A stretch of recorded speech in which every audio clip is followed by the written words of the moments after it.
Considere as seguintes afirmações. Uma pessoa em um trampolim é lançada para o alto. No ponto mais alto de sua trajetória, a aceleração é nula, o que dá a sensação de gravidade zero. Pessoal, isso aqui também é muito comum as pessoas acharem isso, né? Mas quando você tem um movimento de trampolim, digamos, a atleta sobe, chega lá no ápice e cai, né? O que acontece aqui é o seguinte, a força-peso continua atuando, a gravidade continua atuando, né? Imagina, a gravidade do planeta não vai mudar. Então, quando uma pessoa está nesse movimento de ascensão até o ponto mais alto e tudo mais, o que acontece é que aqui a velocidade na vertical é zero, né? Supondo que seja esse o movimento, né? Porque se o movimento for apenas de subida da plataforma e queda, né, acontece algo parecido. Chega aqui em cima, para. A velocidade é zero. Por quê? Porque a gravidade faz a intenção da frenagem, né? Então a atleta inicia o seu movimento para cima em alta velocidade e aí, depois de alguns metros, ela já para. Porque a gravidade faz esse papel, né? Então, no ponto mais alto, não é que a aceleração é nula. A velocidade é nula. A aceleração continua sendo 10 metros por segundo ao quadrado, gravidade. E se foi esse movimento que você desenhou, professor? Esse lançamento oblíquo, né? Aí, novamente, durante toda a trajetória, continua sendo uma força que atua na atleta, que é a força-peso. Não tem outra força atuante. E o peso é constante durante toda a trajetória. O que acontece, ou seja, é a gravidade que atua, enquanto a aceleração. O que acontece aqui nesse caso, ela tem uma velocidade que é diagonalizada. Ela tem uma componente na horizontal e uma na vertical. Quando chega lá em cima, existe apenas a componente na horizontal, ela continua indo para frente. Só que nesse ponto não há componente na vertical, ela não sobe mais. E a partir desse ponto, que é a inversão do sentido do movimento, ela passa a ter uma componente na vertical e uma na horizontal. A da horizontal é sempre a mesma, tá bom? Porque só tem aceleração da gravidade, só na vertical. Então, no ponto acima, lá em cima, né, é a velocidade que é zero. A aceleração continua sendo a gravidade e a força atuante continua sendo a força-peso. O planeta te puxando para o centro. Legal? Então, fake. Fake Nery. Vamos para 2. A resultante das forças agindo sobre um carro andando em uma estrada em linha reta com velocidade constante tem módulo diferente de zero.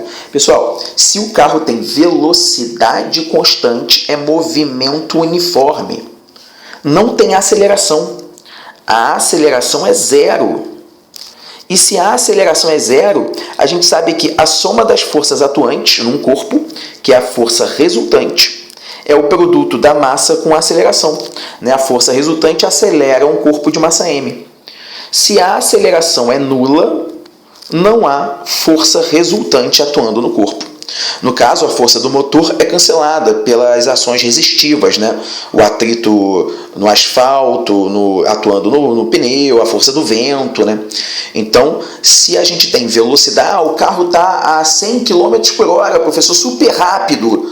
Legal. Se a velocidade é constante, significa que as forças que atuam se anulam. Legal? A gente tem força resultante zero. Um elevador sobe com velocidade constante 2 metros por segundo. Então a tração é igual ao peso. Mas, professor, como que ele está subindo? Não. Essa não é a pergunta, né? Claro, teve um tranco inicial, pôs o elevador em movimento. Uma vez que ele está em movimento, ele segue o movimento. Primeira lei, inércia, né? Então a velocidade constante me garante que a resultante das forças é zero. Legal? As forças peso normal, atuando sobre um livro, formam um par de ação e reação. Essa a gente também sabe que é completamente errada, né? Então, todas erradas. Peso normal não forma um par de ação e reação, né? O que você tem é a força peso, digamos que tem um livro aqui. A força peso é a força que o planeta faz, atraindo esse corpo para o seu centro de massa. Legal. E aí, a mesma coisa acontece quando a gente olha lá para o planeta, né? E aí tem uma reação. Qual é a reação? Bom, se o planeta faz uma força atraindo esse corpo para o centro, então no centro do planeta vai ter a mesma força que o corpo faz sobre o planeta, ação e reação. O livro faz força no planeta, o planeta faz força no livro. Eu empurro o chão para trás, o chão me empurra para frente. É sempre dois corpos, A e B. Né? Quando a gente bota a cadeira, olha o que a gente tem. A gente tem livro, a gente tem mesa e a gente tem, no caso, como é força-peso, a gente teria o planeta atuando, né? Então não faz sentido, tá? Quando a gente vai olhar lá para a mesa, é o exemplo que eu gosto de dar, né? Imagina que eu tenho um objeto aqui, e aí tem a força que o planeta faz no objeto, que é o peso, e a força que a mesa faz no objeto, que é normal. Tanto é que não são par de ação e reação, porque atuam no mesmo corpo. Elas se anulam, inclusive, nesse caso, se estiver em repouso. A ação e reação não atuam no mesmo corpo. O planeta faz força no livro. O livro sofre a força. Agora, o livro faz força no planeta. É o planeta que sofre a força. Par de ação e reação nunca vão atuar no mesmo corpo, tá? Inclusive, se essa mesa estivesse subindo acelerada, a normal ia ser maior do que o peso. E a resultante ia ser justamente a intensidade da normal menos o peso. Então, nós temos aqui 3 alternativas falsas, né? Nenhuma alternativa é correta. Letra E, de helicóptero em movimento uniforme. Pessoal, espero que vocês tenham gostado. Questão importantíssima de cunho teórico. Abraços e bons estudos.